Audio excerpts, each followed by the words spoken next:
on Tuesday, April 29 from 2 p.m. to 5 p.m. It's the live sectoral presentation by the Minister of National Security, the Honorable Dr. Horace Chang. All this and more only on Nationwide 90 FM, the new revolution in media. This broadcast is sponsored by the Ministry of National Security.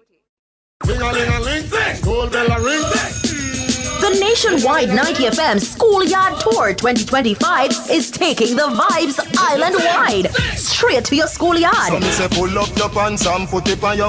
Stay tuned to the E-Zone and find out which school they're going to visit next. It's all about empowering minds and igniting the fun. Expect live entertainment, games, and big surprises as we bring the Nationwide 90 FM energy to every stop. And you know we are going to stream it live on our YouTube channel at Nationwide 90 FM Live 2. It's the Schoolyard Tour. Catch the live stream on Nationwide's YouTube channel at Nationwide 90 FM Live 2. Keep your station locked to Nationwide 90 FM for more details. All this and more only on Nationwide 90 FM, the new revolution in media. The Schoolyard Tour is brought to you by the Students' Loan Bureau, KFC, Tip Friendly Society, National Council on Drug Abuse, and ATL Automotive.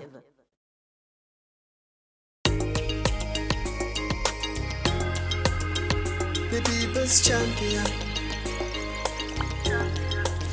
Our mission is love. Our vision is love. Jamaicans for justice. The people's champion. Justice, justice for all. Justice under the law. Justice, Jamaica demand. Right to life, right to liberty. Happy Monday. It's a beautiful Monday here in Kingston, and you are listening to JFJ's Let's Start Justice radio show. My name is Michael Jackson, Executive Director of JFJ. And I'm Jade Williams, Policy Research and Advocacy Manager at JFJ. All right, so we're discussing a very interesting topic. For those who listen news, and I hope we all do, certainly for those who are paying attention on Nationwide News Network, you would have heard the matter involving the political ombudsman. And I believe some week ago, you had a representative from the Citizen Action for Free and Fair Election Cafe speaking on Nationwide this morning. So we're going to be discussing that topic, the silence of the referee, Jamaica's political ombudsman debate, and Tashwa James, our digital media officer, she did so well with that, headliner, if you will. So, very interesting topic, and we're going to be joined by the former political ombudsman, Donna Parchment Brown, who is an attorney at law, well respected in her field, well respected Jamaican generally. So, we're pleased to have her. But before we get into the topic, Jade, what else we have on the show to do before Mrs. Parchment Brown joins? All right. Well, we have a few things. We have our right of the day and our trivia question. And we also have a quick update on the week that was. Mm-hmm. Right. So I think I can go forth with our Did You Know? So Did You Know for today is about the political ombudsman's office, and it states that the office was originally established under the Political Ombudsman Interim Act in 2002, which we know would have been amended in 2024, and the purpose of this office is to ensure fairness and decency and non-violence in political campaigning, and its independence was protected by law to prevent political interference. So there would have been a section in the legislation that would protect the office from any political interference. For our trivia question for today, we're asking how many commissioners currently make up the Electoral Commission of Jamaica. So you can respond to that in the chat on YouTube. You can send a WhatsApp to 876-919-9955, or you can respond on our Instagram pages. All right, so our usual week that was, we will take that on the second half of the program. Sure. But we just want to get straight into the topic today. So, Jamaica, we have a very good electoral system. We have a strong electoral commission of Jamaica. We have the political ombudsman that existed in various forms as far back as the 1970s.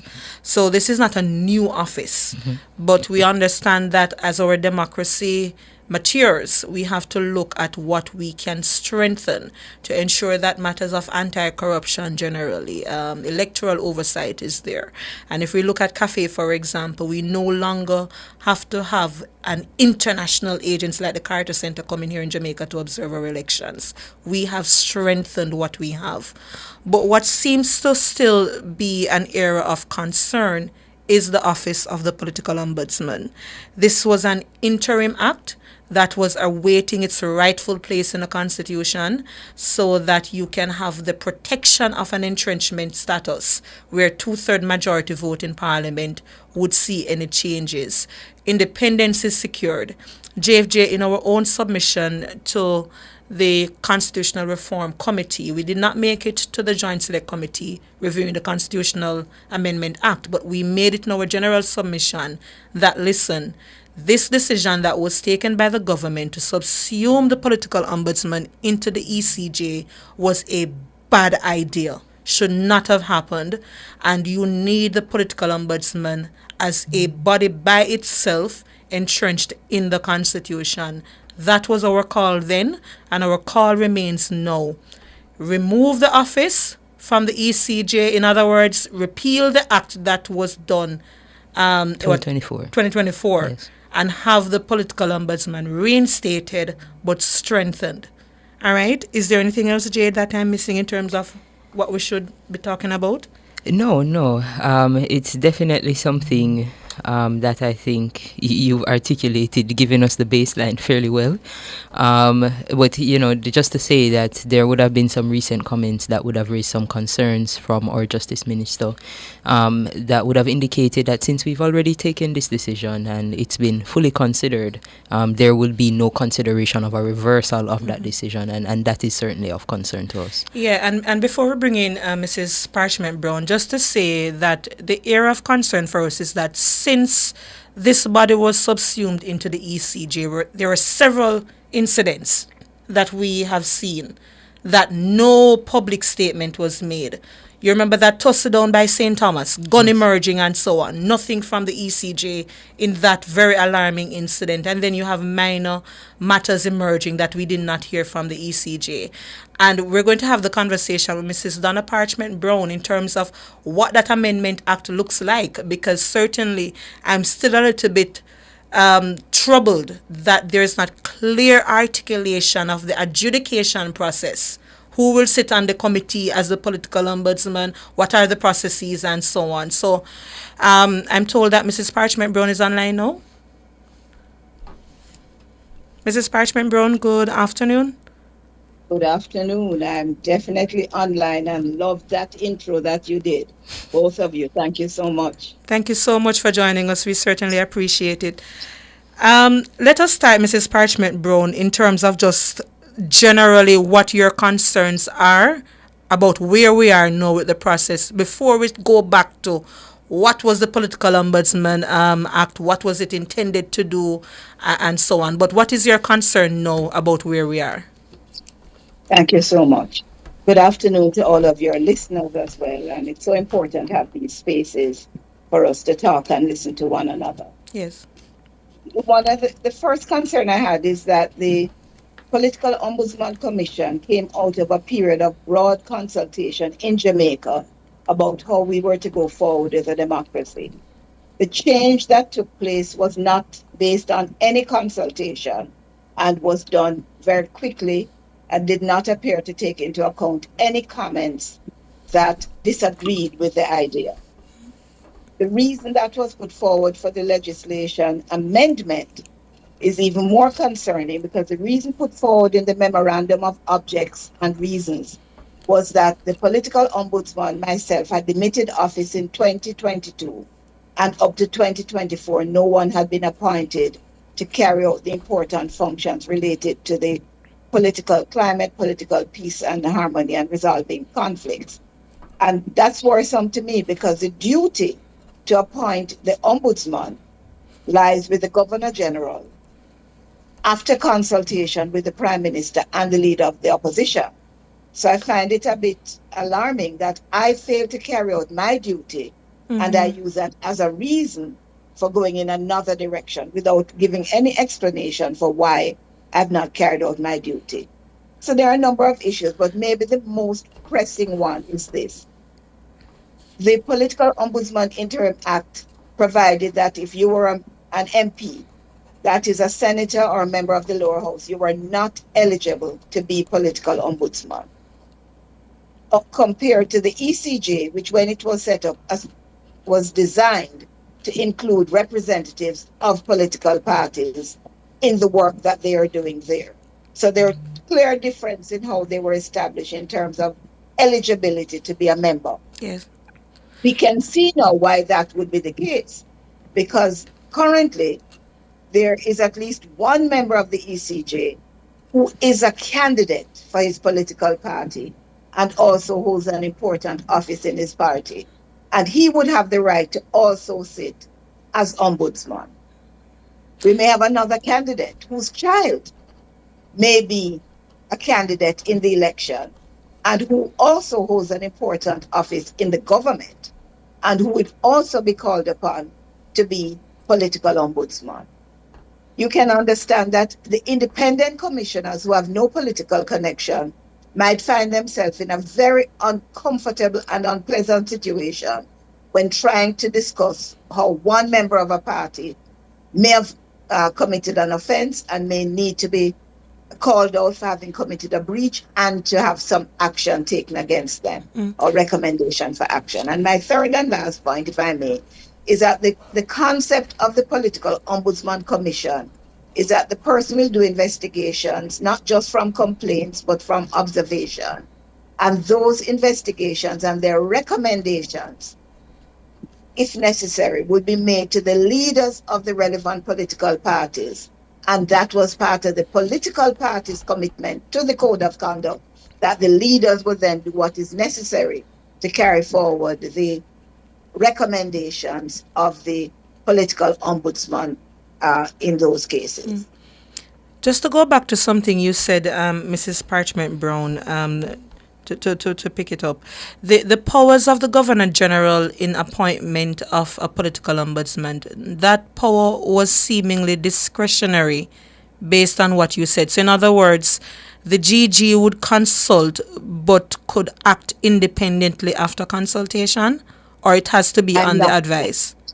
I think, well, it doesn't say on the advice. You may have the legislation in front of you. It says in consultation, after consultation. But the protocols, the traditions would be that the Governor General would not want to override both the Prime Minister and the Leader of the Opposition, because the concept is of something that should be working together for the welfare of. So the way I read it is that ultimately it is in the authority and remit of the Governor General, but that he would do that based on working with the Prime Minister and the Leader of the Opposition. Yes, and it's an important distinction just for the listeners, because again, as we go through the constitutional reform process, that's an area that we've been looking at for appointment of sensitive positions.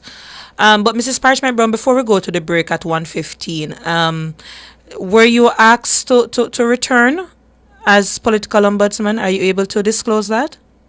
I can. My term expired in November 2022. I was eligible for a further 5 years, but I was not invited, and it was clear that was not the direction in which they were going. And that's fine with me. I had a phenomenal 7 years of service to the people of Jamaica. Absolutely. And I'm definitely not available anymore for such a role. All right. So, Mrs. Parchment Brown, we are going to take the break. But when we return, I want us to go through the Political Ombudsman Interim Act as it was designed. What were some of the powers and the objectives of that piece of legislation? And then we start looking at the Amendment Act itself and what are some of the gaps that we're seeing there.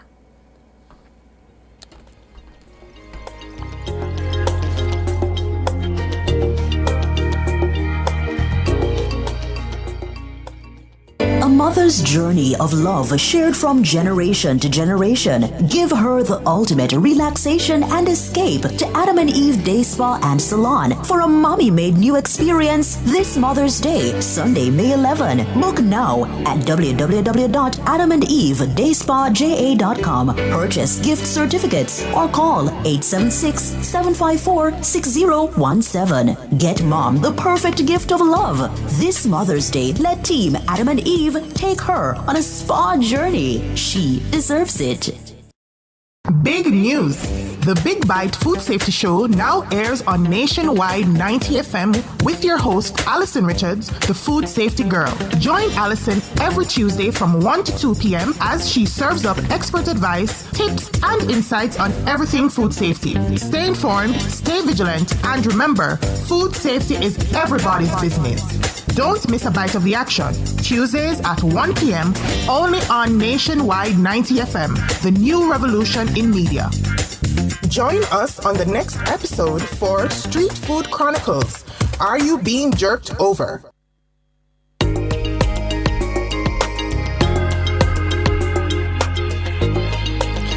Welcome back to Let's Start Justice. We're discussing the silence of the referee, discussing the office of the political ombudsman, and we're joined by former political ombudsman Donna Parchment Brown.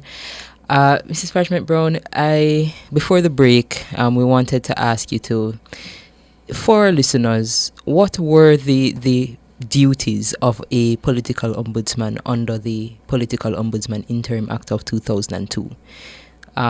And once you explain those duties, I would like an idea of, for example, how do those duties expand into times when we are not in the election period? Because I think there is some dispute as to whether or not the office needs to be a permanent office that is constantly present, or an office that only becomes useful during the election period. Thank you so much. Well, let me start where you ended. It is absolutely not an election office. That's not the intention in the legislation. And in fact, legislation doesn't speak to election at all. Mm-hmm. The way the ombudsman has been involved in the election aspect is as part of the, I think it was called the Election Council, where several organizations, including the Political Ombudsman, the ECJ, CAFE, Director of the Broadcasting Commission, JCF, the Council of Churches, I think, and the JDF. I may have left some out, forgive me if I have. And we meet once the election is announced. That body is constituted, which I co-chaired with the Director of Elections. The idea was this was a body that once we're in election mode, if there were any issues, then those bodies would use their resources to do investigation and to assist in dealing with any problems. So, for example, one election, there was a lot of turmoil in a constituency. There was shooting, people were killed and so on. And we recommended to the appropriate body that campaigning be stopped in that constituency. So that's the way in which the ombudsman would be involved in the electoral aspect. And also on election day, we would sit throughout the election day and again use our resources to resolve any problems. But primarily the legislation was intended to be a way of strengthening the code of conduct. We may all recall that in a period of political turmoil, there were consultations between political actors, organizations, NGOs, members of the public, broad consultations across Jamaica, out of which came the Code of Conduct and the Political Ombudsman Commission. Also things like the Public Defender, the ECJ, INDECOM, and so on. All of these are products of broad consultation. Mm-hmm.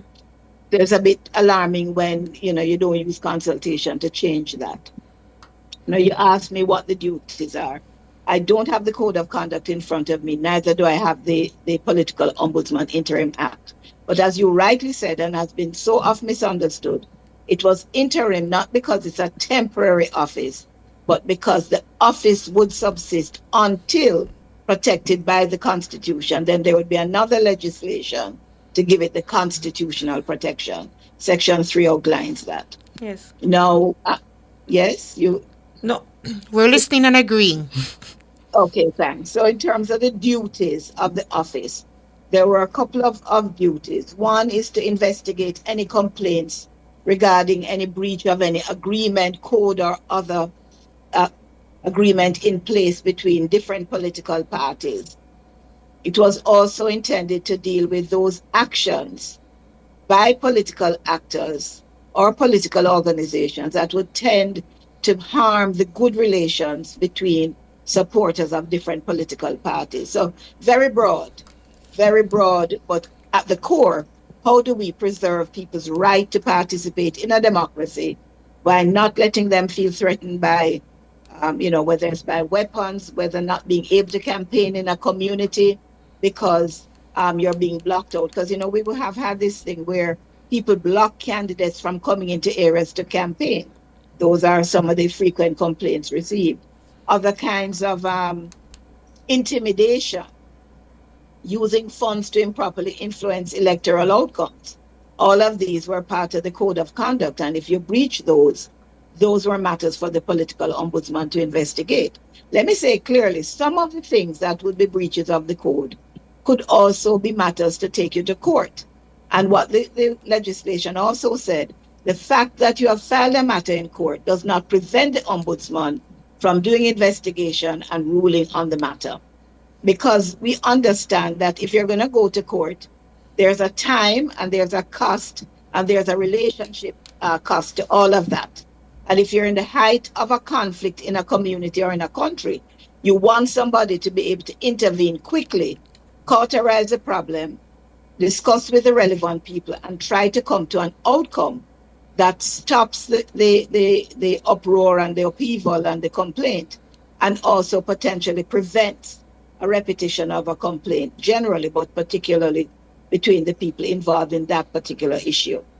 So really the ombudsman, some people like to think of the ombudsman as a policeman, and there is that policing aspect, but the facilitator of an improvement in the political climate, recognizing that we have seen in Jamaica where words and actions have led to really awful political situations in Jamaica in and out of election season. I hope I've answered, Jade, what you needed. Yes, It was a long question. I think so. I think though. Well, I'll allow Michael to go. Well, I think the question that I have, because I'm still seeing some comments here. Nationwide has a very active YouTube chat, and I'm looking at some of the comments, and they're still not convinced.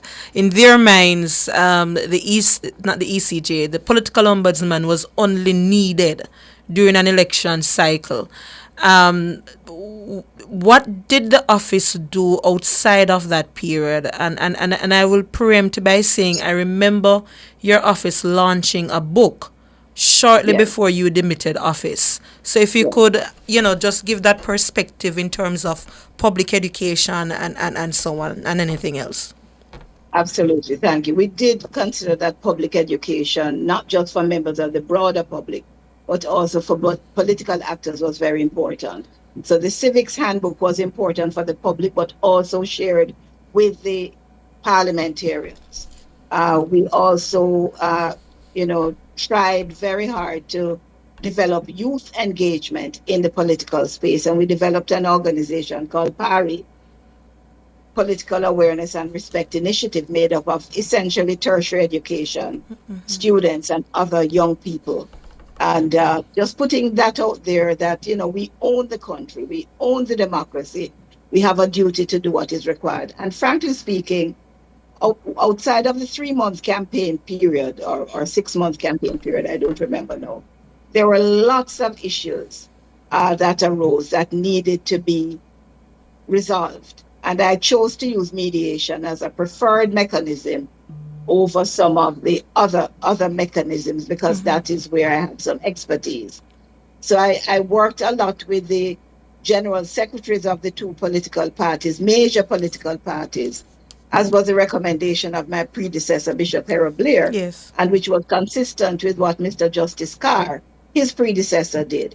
So one of the things we have to understand is that because a matter is not in the public, it doesn't mean it's not happening. You know, a thing may not be on the news for a week, but it doesn't mean that it's not significant and that people are not working on it. So, for example, because we still have crime and violence in Jamaica, doesn't mean we close the police force.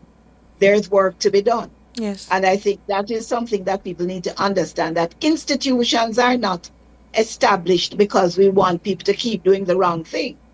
If you find that there's a decline in certain behavior, it may mean that the institutions are doing what they're supposed to be doing. And therefore, some of the problems you might have seen 20 years before, 10 years before, 5 years before, you're not now seeing. But the office was working every day. I agree with you. I would agree with anyone that there were not complaints every day or even every week.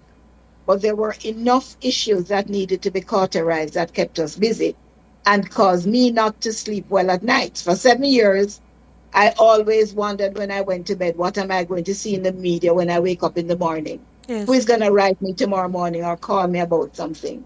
No, yes, there's a heightened amount during the election period. So during that time, my phone would be full of calls, videos, messages from people all across Jamaica talking about issues that they wanted to be able to share with someone. Some of those issues I may have shared with the police, because we had a team of 14 police officers across Jamaica to facilitate investigations. But one of the problems we faced is that while people are comfortable coming to the Ombudsman to talk about these matters confidentially, they did not necessarily want these matters to then go into the court. They wanted the Ombudsman to try and talk to the relevant people and stop the problem they were seeing. So the mediation aspect was quite critical. Absolutely Yeah. critical. One of the things, Mrs. Parchment Brown, is the statement that the ombudsman was a toothless tiger, Yes. and the politicians themselves often ignored the recommendations or the fines when imposed.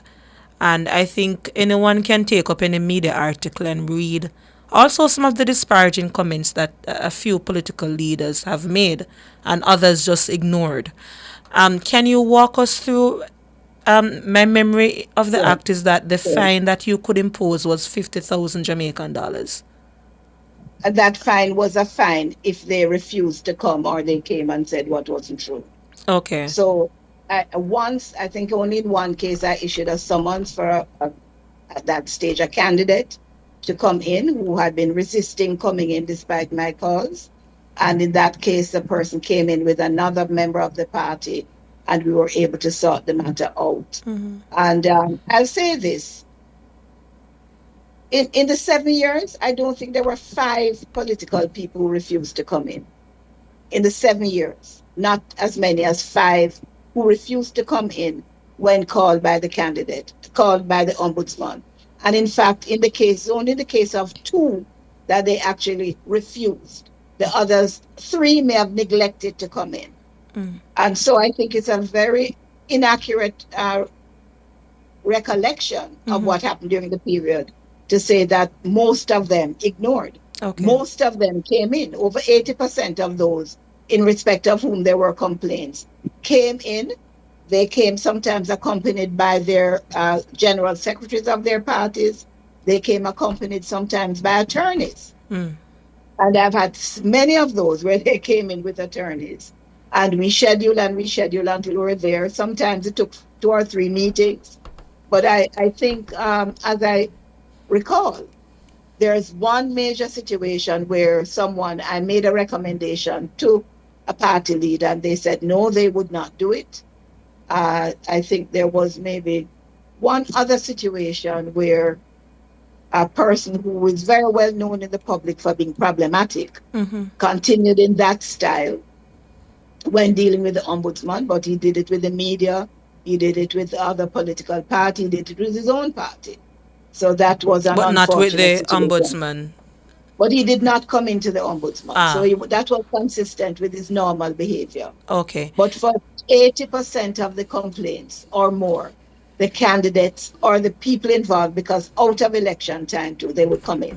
And let me also We have to take remind the you break that- now, Mrs. Parchment Okay. Brown. But please stay with us and we'll pick up your thought. Okay.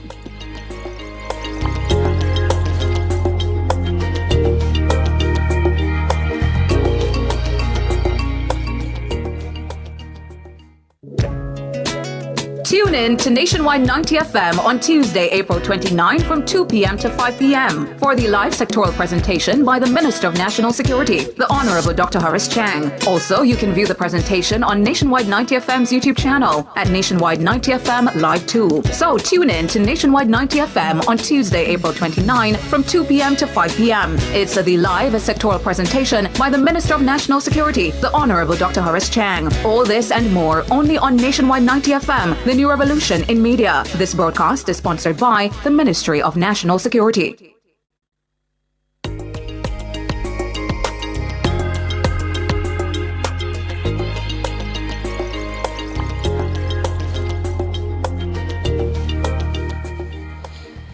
Welcome back to Let's Start Justice. We're discussing the matter of the political ombudsman, and we're joined by Mrs. Donna Parchment Brown, who is the former political ombudsman, the last political ombudsman before the office was subsumed into the Electoral Commission of Jamaica. Mrs. Parchment Brown, you were making a point before we went to the break? Yes, I was just reinforcing my own clear recollection that persons once requested to come into the ombudsman came in, yes, except for about 5 situations, yes, in the 7 years. In addition to that, the ombudsman frequently traveled outside of Kingston, across Jamaica, to respond to things we had heard that were going on in different areas, met with people on the ground in communities, talked about some of their issues, and were able to gather information that we could use in support of any mediation that was going on in relation to any particular issue. And in particular, leading into elections, that frequent abuse of the electorate by doing political work, road building, road bush cleaning, and all these other things that were being done in the lead up to elections, which were in breach of the code because they were using public funds for political purposes.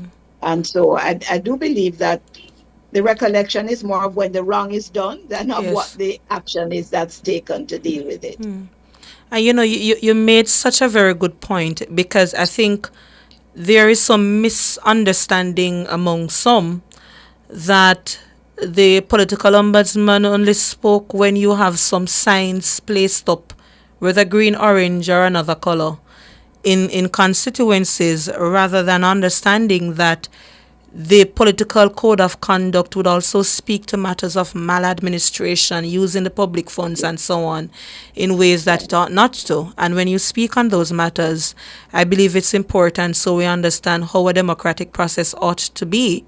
And I think I can speak for JFJ that the presence of the ombudsman, though we would like for the enforcement and the fines to be stronger, which we have called for, the presence of the ombudsman as that independent, impartial arbiter in these matters, I believe, was quite important.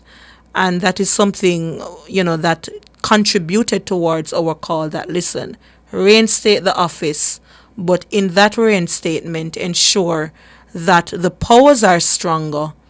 So that is something that JFJ has called for, Mrs. Parchment Brown. And I see where the Constitutional Reform Commission has taken forward the recommendation that the Political Ombudsman Commission be reinstated and that the legislation, the amendment be repealed, because the current solution, while perhaps well-intended, when a minister says that people would have more respect for the ECJ than for the standalone ombudsman, I believe that my interaction with the leaders of the political parties, the executive members, and many parliamentarians over the 7-year period showed that they understood the importance and significance of the office to their own conduct. Don't get me wrong, most of our politicians behave properly, whether they're councillors or MPs, candidates or supporters. However, many political actors over the 7-year period gave me commendations, as well as people out there in the public with whom I would interact. I stood very strongly on that foundation of public support. So the idea that people would support a body of 9 people but not one would then say, when your matter goes to court, whether it's a parish court, or the Supreme Court that, people don't, one person can't make a decision. So is it that a political ombudsman, an individual, can't make a recommendation to a party leader as to whether a statement was defamatory and should be taken back, or harmful and should be taken back? But at the same time, a court, an individual judge, can make a decision on defamation. Yes. It's contradictory, and the ombudsman has the powers of a puny judge. Yes. So I think it's a bit contradictory. And the last suggestion I heard on the operation of the commission is that perhaps the ECJ could appoint somebody similar to the director of elections to deal with the political ombudsman matters, essentially do an investigation, and then send that up now to the 8 commissioners made up of 4 politically appointed ones and 4 independent ones. They will decide if what the ombudsman sends up to them requires action or not, and what action is required. It's cumbersome. It's inconsistent with the legislative change that was made. And I don't see how it in any way improves on finding a worthy Jamaican. We can't find one Jamaican who the political party leaders and their supporters would respect to carry out this function. But here is my challenge, Mrs. Parchment Brown. Even, and I know you're not supporting the suggestion, you're just outlining what it is. But here is our challenge here at JFJ, even with the political ombudsman being subsumed into the ECJ. What are the likely effects of the ECJ that has come such a far way with us as Jamaican citizens respecting it and it being a model agency for other countries that look at Jamaica and say we have done well? If the ECJ effectively would be making pronouncements on matters that could be testy politically, how could that influence the perception by some where our preferred politicians may very well find themselves being in conflict with a recommendation made by the ECJ, not find liking with a recommendation made by the ECJ? And sometimes we can become a little bit emotional as Jamaicans, and then we make comments that are not necessarily kind, or we may say that an institution is acting politically because they have made a pronouncement on our preferred politician.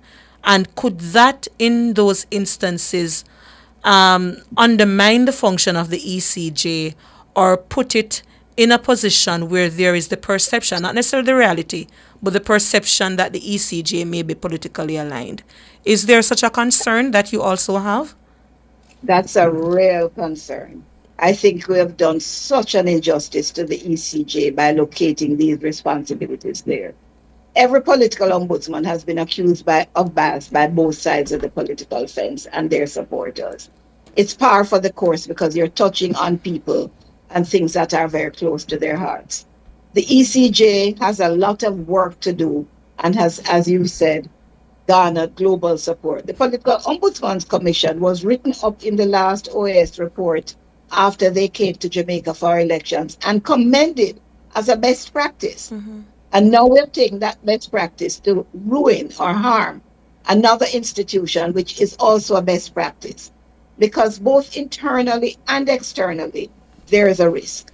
If you are a representative of the party against whom a complaint has been made, and you may have a party line that you are obliged to carry in the ECJ, it could create some conflict in there, or minimize the ability of the independent commissioners to speak frankly and freely about how they see the particular complaint. And as you have said, many persons may find it appropriate, although I'm sure it would be wrong, because only decent, respected, and distinguished people are on the ECJ. Nonetheless, I do not believe that would deter persons from accusing them of bias, depending on where they stand on the issue that the ECJ has made a recommendation on.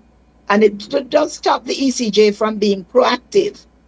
Things come up in the media. I would call people because something came up in the media. didn't always wait for somebody to make a complaint. I don't see how 8 people do that, and I don't even see how 8 people come to a decision on some of these matters that really need a quick intervention Yes. by an individual who is, able to do something productive. So that even Jade and I were discussing it, that even that process itself, when you look at the Political Ombudsman Interim Act, that process was clearly outlined, but it became unclear when it was subsumed into the ECJ. But just a quick question, Mrs. Parchment Brown, from me. How much funding did the office get when you were there versus what you know now to be allocated to the ECJ for this function? Thank you. Thank you for that question. What a question. I've I'm used a the little number rabble 25. rouser, forgive me. No, these are important matters. And one of the reasons that had been flagged early in the day for closing the political ombudsman's office was that it was costly. Yes. It was costing people money, and it was necessary to spend that money for a number of reasons that people put forward. I use the number 25 million, but it's less than that per year. And maybe there would have been 2 years when it would have been as much as 25 million, but most years, less than 25 million was spent. And, it was allocated and less than that was spent. So that I was truly shocked when I heard that a year ago, $60 million was allocated to the ECJ to carry out the functions of the Political Ombudsman's Commission.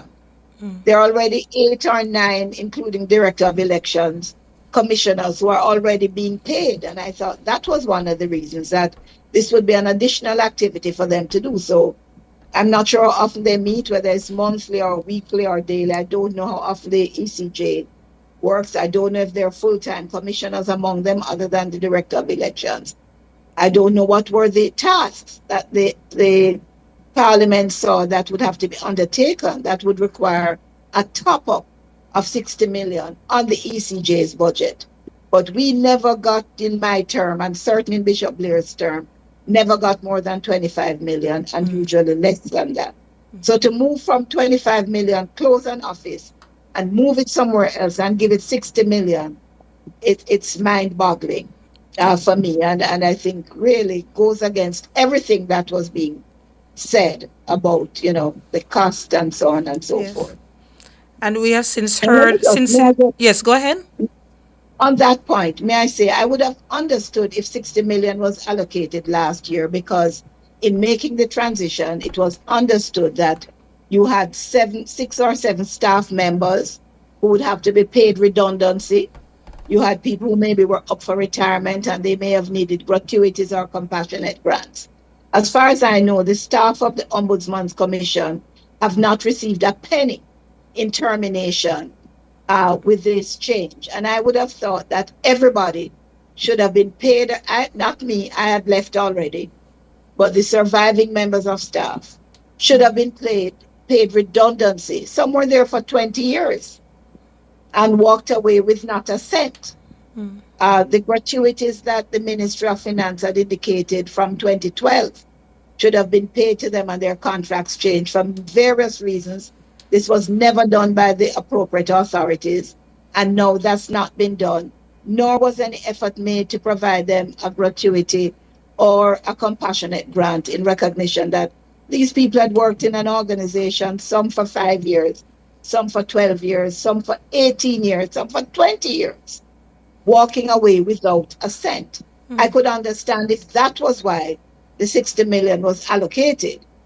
But to allocate 60 million and then the as far as we know, the local government elections came, we're not aware of any cost associated with that. The whole year has gone by, we're not aware of any cost associated with the duties of the Ombudsman in the last year. And we're now, I guess they have another 60 million, I'm not sure to do what. All right. Thank you so much. Something to pursue in terms of understanding. Last comment from you, Mrs. Parchment Brown, before we leave. let me say, I have no battle with any political leader, the Prime Minister, the Minister of Justice. Justice, or anyone else. But what I do know is that the general secretaries of the political parties worked well with the ombudsman, and that helped us to deal with a lot of issues in a timely manner. I've had complaints from the Prime Minister and other high ranking members of political organizations during the term, and I did not hear anyone say what was done was unacceptable. The notion that, for example, returning officers can intervene in a constituency, in a conflict between candidates, MP candidates, and summon them in on these matters of behavior and handle it properly, I think we've done injustice to the returning officers. In my opinion, Electoral Commission, a worthy, highly respected organization, but the Political Ombudsman Commission is not a good fit in or out of election time. Even worse in election time, when there's a potential that any recommendation they make may turn into a comment on whether the elections are being properly conducted. So I would pray that those who have the ability to consult, 1 year later they can look, it's not achieved the objectives, it's not achieved anything that we can look to. Repeal the legislation, name a political ombudsman, pay the staff what should be due to them, and then do a consultation in the coming year to determine what is the best thing to do. Thank you so much, Mrs. Parchment Brown. We have to leave it there. We really do appreciate your joining the show. Have a good day. Thank you for having me, and congrats on the great work you're doing. Appreciate Thank it. you. We take the break.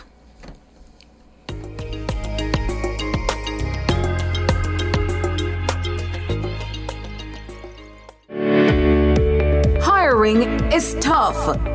You spend weeks, maybe months searching but still can't find the right fit. And even when you do, onboarding, payroll, and benefits become another headache. Stop wasting time. Let Talentbox Caribbean do the work at a fraction of the cost. From sourcing to interviewing, we do it all. Don't settle for the wrong hire. Schedule your strategy call today. Call 876-960-0066 or visit www.talentboxcaribbean.com. Talentbox Caribbean, connection made easy.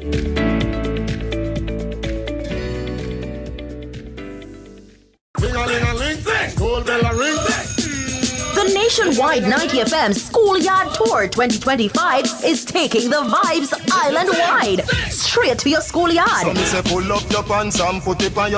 Stay tuned to the E-Zone and find out which school they're going to visit next. It's all about empowering minds and igniting the fun. Expect live entertainment, games, and big surprises as we bring the nationwide 90 FM energy to every stop. And you know we must stream it live on our YouTube channel at Nationwide 90 FM Live 2. It's the Schoolyard Tour. Catch the live stream on Nationwide's YouTube channel at Nationwide 90 FM Live 2. Keep your station locked to Nationwide 90 FM for more details. All this and more only on Nationwide 90 FM, the new revolution in media. The Schoolyard Tour is brought to you by the Students' Loan Bureau, KFC, Tip Friendly Society, National Council on Drug Abuse, and ATL Automotive.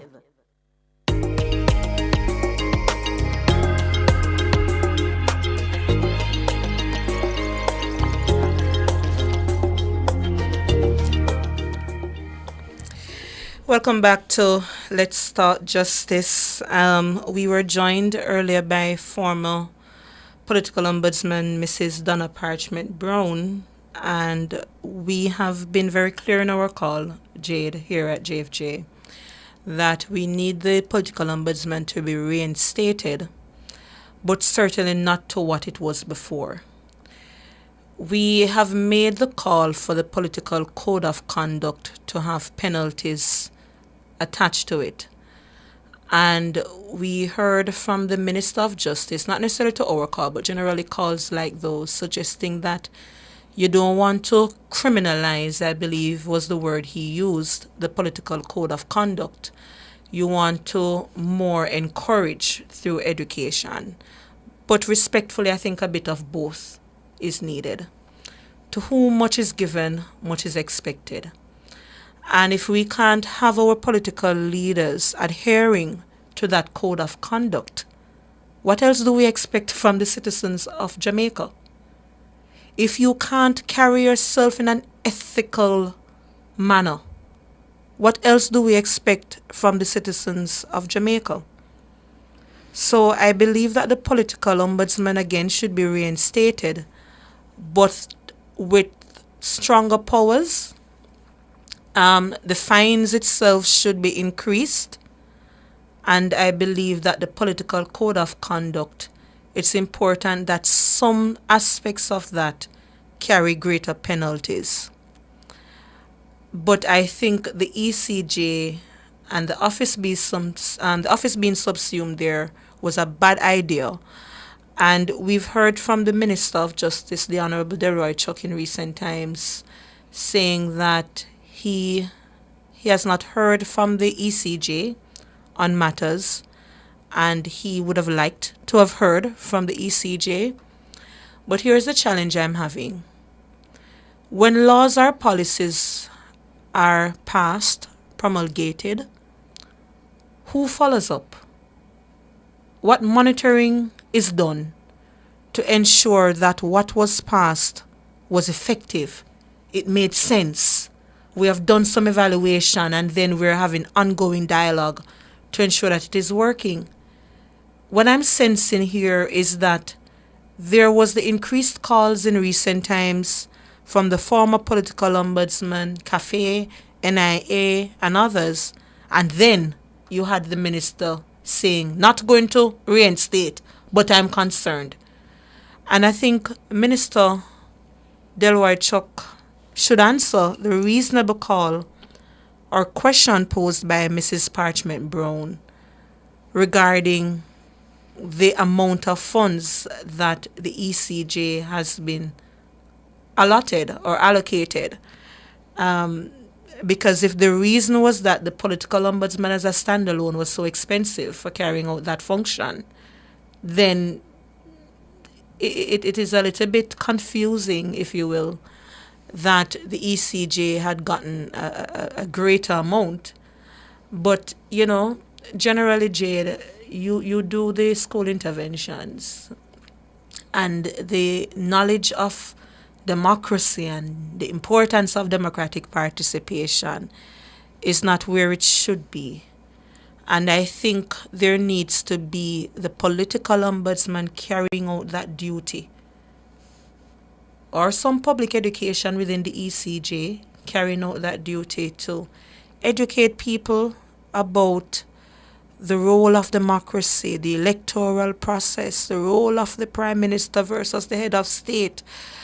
Those things are important, because if you listen, quite frankly, sometimes when MPs are bemoaning that people are calling their phones all hours of the night or about some light post or so on, I say, what is the role of the councillor, the role of the other institutions like the National Work Agency and so on? So I think generally that is important. I think there are other reasons why the voter turnout is so low. People aren't happy. They don't have the trust.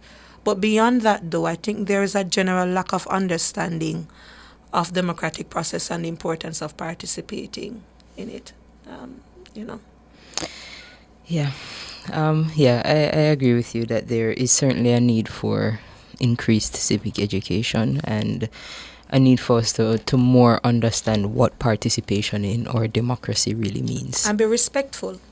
Yes. Because you see, I don't chastise persons, but even reading some of the comments on the chat here, how do we have respectful engagement and dialogue, where if there is a difference of opinion, we can share it, we can have conversations, ask probing questions. JFJ, what is your mandate? Explain it to me, which is why we have the show. We don't have money as an NGO, we have to sit and write proposals and do fundraising, so your skill sets move from an attorney for you, and doing fundraising activities to come here and be journalists so we can have the conversations weekly. Yes. And we make disparaging comments. So when we talk about democratic participation, it's also understanding that we have respectful dialogue. And that is something I really urge us to think through a little bit. Yeah? Yes, for sure.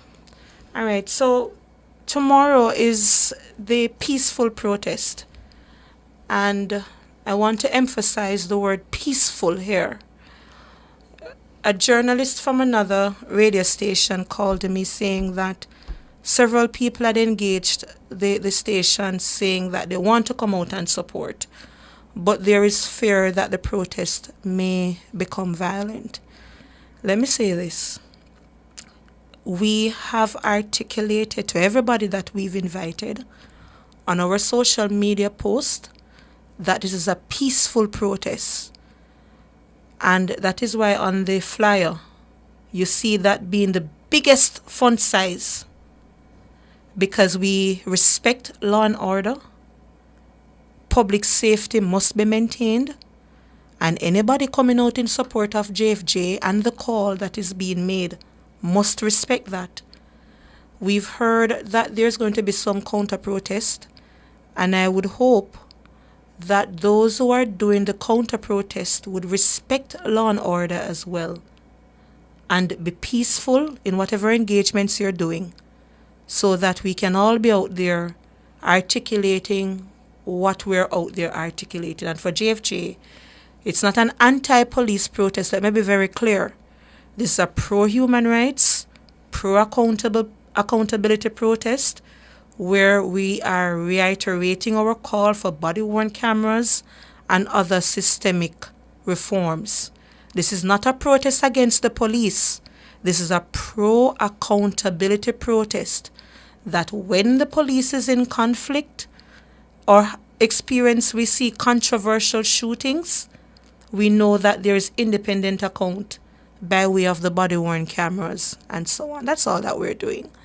All right, so I want to assure that the protest is a peaceful one, and you're certainly welcome to join us and make the calls known with us. It's a call for body-worn cameras, a call for the timeline, a call for improvement in the Jamaica Constabulary Force Act, where we see the Police Service Act itself, replacing the JCF Act, and so on. So that is the call that we're having. So join us tomorrow.